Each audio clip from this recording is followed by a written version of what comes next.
1 for you, 4 for me. 1 for you, 4. That's kind of how it works sometimes. But appreciate you all being here.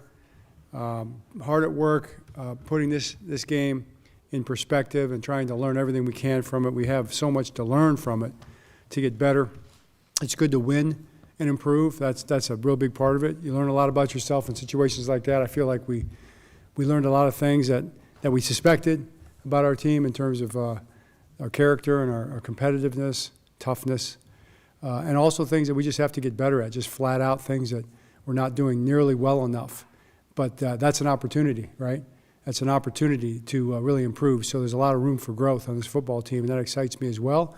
So we'll get to the work of that this week and get ready for a very, very good Washington Commanders team that is playing at a very high level, maybe the highest level in the league right now. So what questions do you have? John, on the Lamar play with the 2-yard pass to Likely, where he drops the snap, stiff arms the guy and throws it, where does that play kind of rank for you? I mean, everyone's pretty amazed by it, but for you, I mean, where does it kind of rank for you? On the rankings of extended scramble plays, I don't know. Like my dad always says, you've never had a better win. There's probably never been a better play today. It's an amazing play. And, Lamar, the thing I preach about Lamar is he's not even happy with it. He's mad about it, because it's not the way, it's definitely not in the playbook that way. But, that goes back to what we kind of talked about. A lot of times you got to find ways to win, and you have to overcome. Sometimes you have to overcome your own things, and certainly the opponent throws so many things at you that are challenging. I just thought it was an incredible, fabulous play that will go down in history. I mean, we'll be watching that play for years to come on NFL films. The adjustments Lamar made, the way they were stacking the box, they were going to let Derrick Henry beat them. The way he started to throw the ball, they went to cover 0. They threw everything at him. He was making plays downfield. Just the adjustments he made to deal with that defense. Todd, I mean, it's one of the great points of the game right there. They attacked us how we expect them to. They've used those same defenses in the past against us to great effect. They're an aggressive team. Lou is a heck of a defensive coordinator, and they're come and get you type of a mindset, and that's what they went to, and we handle it for the most part. With the 0 blitzes, the 0 shows and bluff outs and play cover 3, we handled those for the most part. I mean, they got us and we got them. And I was really proud of the way Lamar handled it. Certainly, he got us into plays, got us into protections, made throws under duress, on target, on point. Guys made catches, guys got open. Both Zays, Mark Andrews, Rashad Bateman, Tylan Wallace. I mean, guys made plays like crazy in those situations, and that's what you have to do. You have to come up and make those plays and get into a play that, is effective against that stuff. So that's a tremendous point you're making. John, some of the snaps between Tyler and Lamar yesterday, on the Isaiah Likely touchdown, he didn't have his hands or didn't get the snap cleanly, and then obviously fumbled in overtime. Do you chalk that up to crowd noise? Do you chalk that up to some other communication issue between Tyler and Lamar? What do you want to see with that? Yeah, all of the above. I mean, that's like one of the open-ended opportunities, I think, to really improve. And that's the challenge. Like, you're facing a defense that's going to give you a lot of different things that are going to be aggressive. And so you can't go to the line with just one option because you can be wrong probably the higher percentage of the time. So you go to the line with multiple options. Our ability to get in the right option and execute it so you can hurt them is what you're trying to do. Crowd noise, absolutely part of it. Communication, because even in the huddle is part of it. Getting it right, making sure everybody's on the same page with that. IDing it and seeing it, what you have to do to move the, motion or shift-wise to actually uncover it is part of the challenge. And then to say it under time, and then you get that play clock running down on you. So it got us a couple times. I think that's something that we're going to continue to work on and practice, but also in our verbiage, our terminology. Just try to continue to get to the point where we can make things a little cleaner, tighter.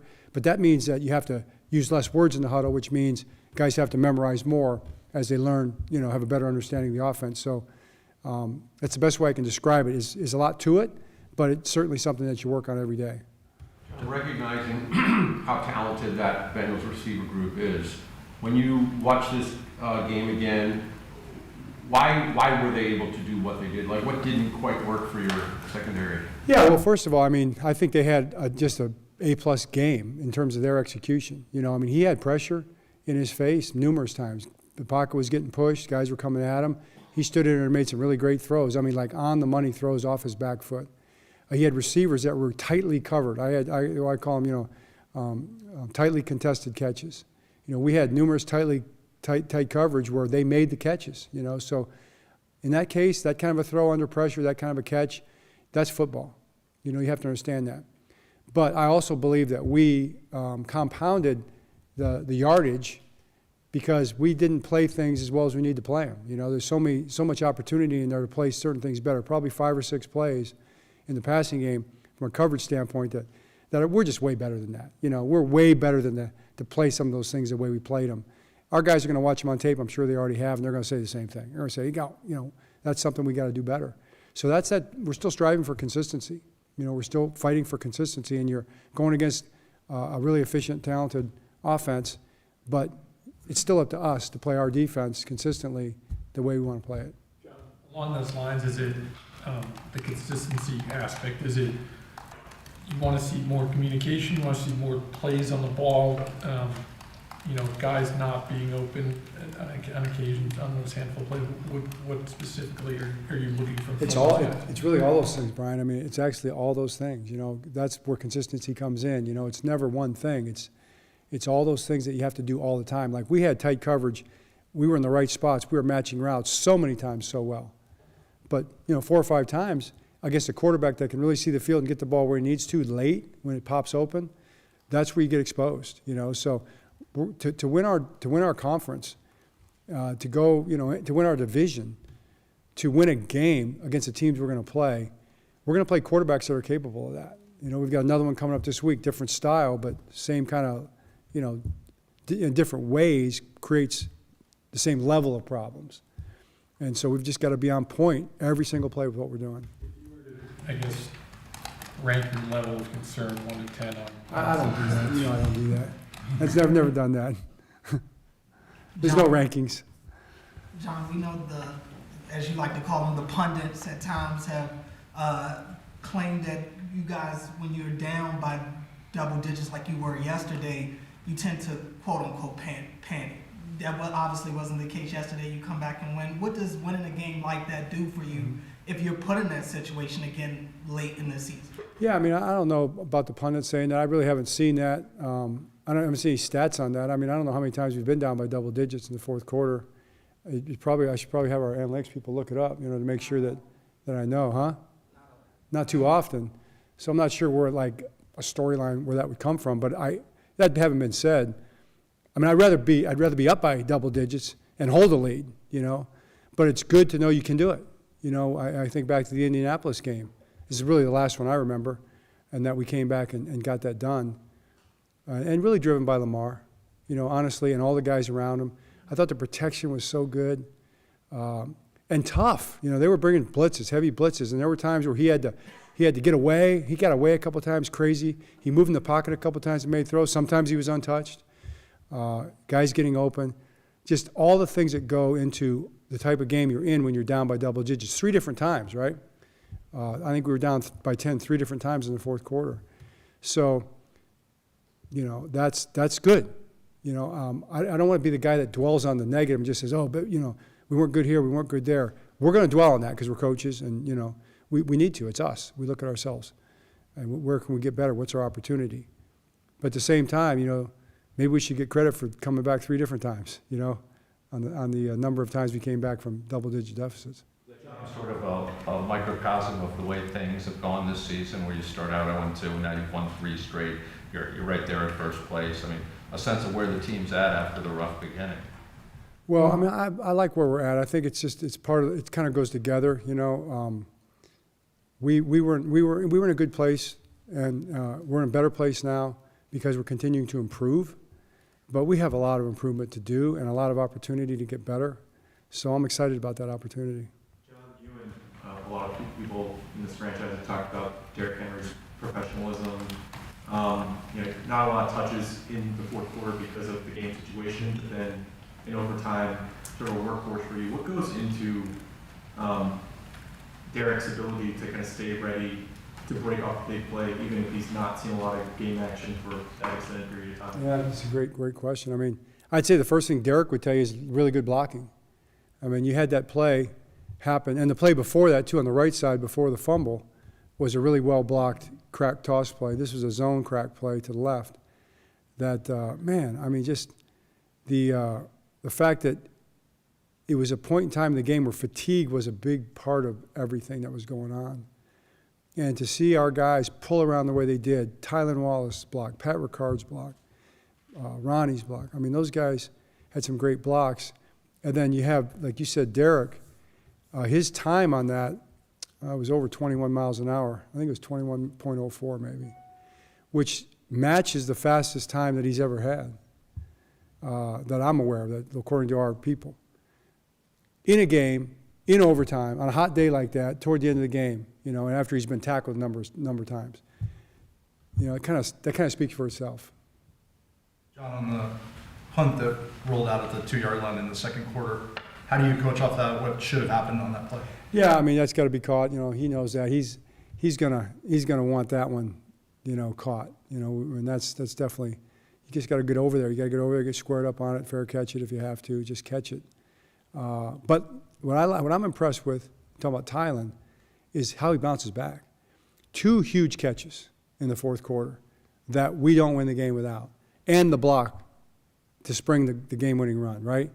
So you sometimes you have a bad play. He knows it put us in a bad spot. He's on our offense, you know. He understands that, but he didn't get down about it. He didn't sit on the bench and pout about it at all. He just he looks you right in the eye and says, "Okay, you know, I'm still here. You know, I'm going to find a way to make it up." You know, and he did. You talked about when we talk about Justin Tucker, we don't often talk about lack of confidence or his confidence meter for Justin Tucker with his confidence or anything. But how big do you think hitting that 56-yarder in that situation was for him? Yeah, I mean, it was big for our team. You know, and that's what he'll tell you too. It's like, you know, our team needed it. You know, and he did come over afterwards, after he made that kick, which was a very difficult kick. He came over afterwards after making that kick, and he was pumped up, and he was actually after the kickoff. I think he kicked the touchback. Comes to the sideline and gets right in my face, you know, just a little uncomfortably close. You know, he broke into my personal space. And he goes, "Let's go win the game. Let's win the game." You know? I'm for it. I'm for that. I am for winning the game. I am on board with that. And I think for him to get the opportunity then to finish it with a game winner, that's what, you know, it means a lot. John, we saw, you know, in preseason, looked like Marcus Williams was back at his old, you know, star himself. What do you guys have to do? What does he have to do to get him back to that where he can be more of an impact player? Yeah, Marcus is working hard. He's doing a good job. He's making a lot of good tackles, a lot of physical play in there, and you know, I think he's on the verge of really breaking out. Some balls are going to come his way.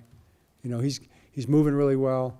I fully expect him to come up with some big plays for us very soon.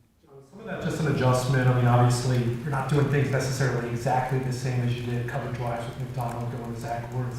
You know, some of that just playing with new players, to try to everyone getting comfortable playing together. Yeah, it's a good question. I mean, it could be any or all of those things. It's just there's no way to know for sure.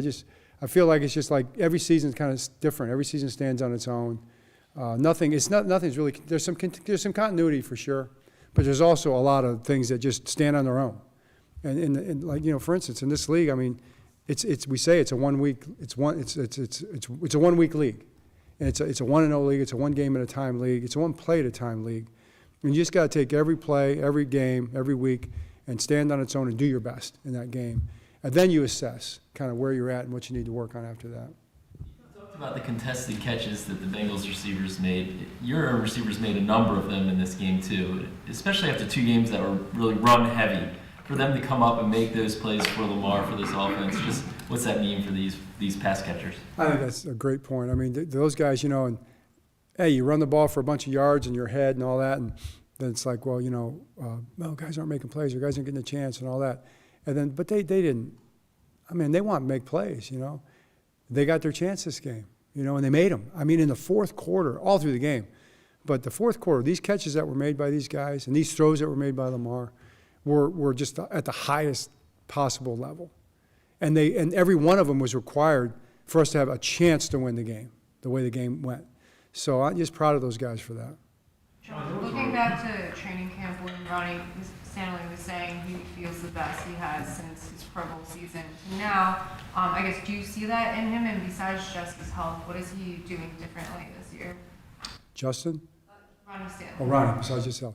Yeah, it's a good question. I mean, I think Ronnie, it's health's the main thing. You know, he had a really bad, you know, the whole thing. You know, you guys know the story on Ronnie, and he's tough. He fought through it.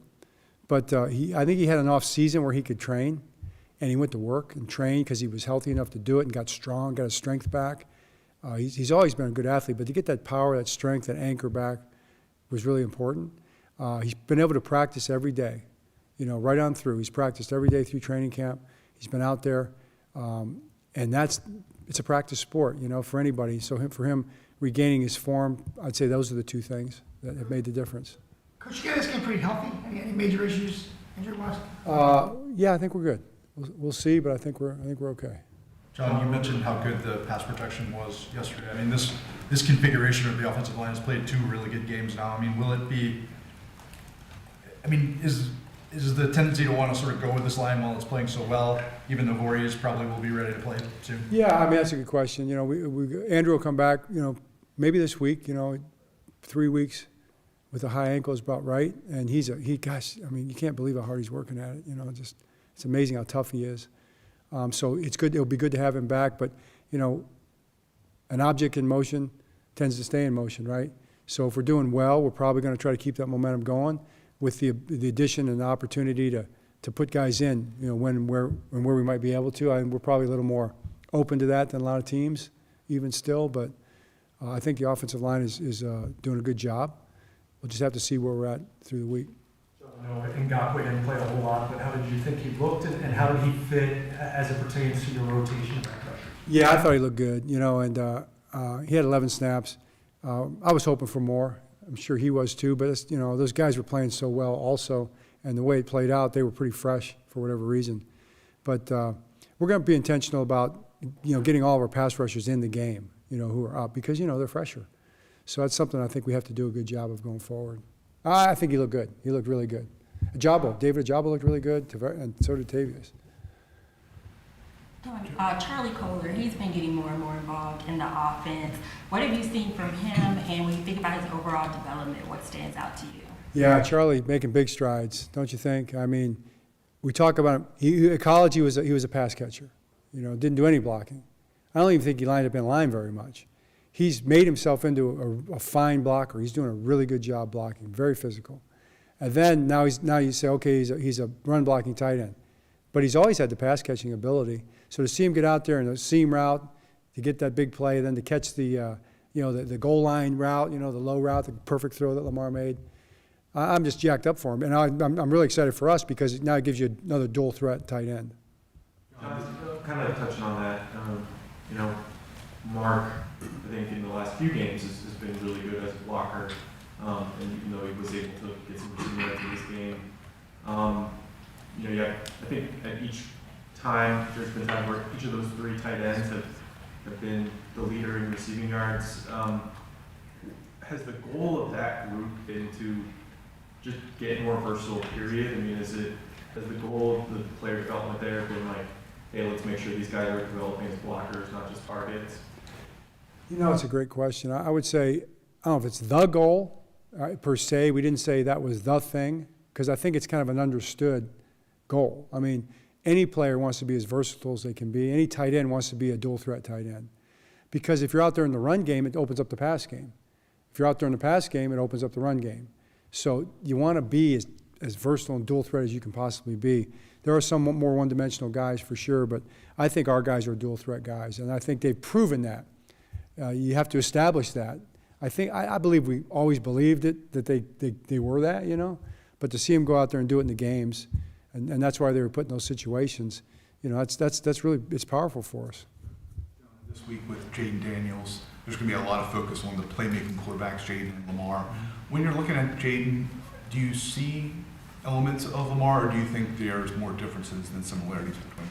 I just, you know, I see a really good quarterback. I mean, you know, it's every week you look at the quarterback. That's where the offense starts, you know. And Joe Burrow is a top quarterback in the league. He's one of the best guys, and he's one of the best guys in his own unique way. And we saw it on Sunday, the challenges that his his game presents. Jaden Daniels is, heck, he's played, 5 games now? And he's been one of the best in the league for 5 games so far as a rookie. He plays different than Joe Burrow. Every quarterback plays their own unique way.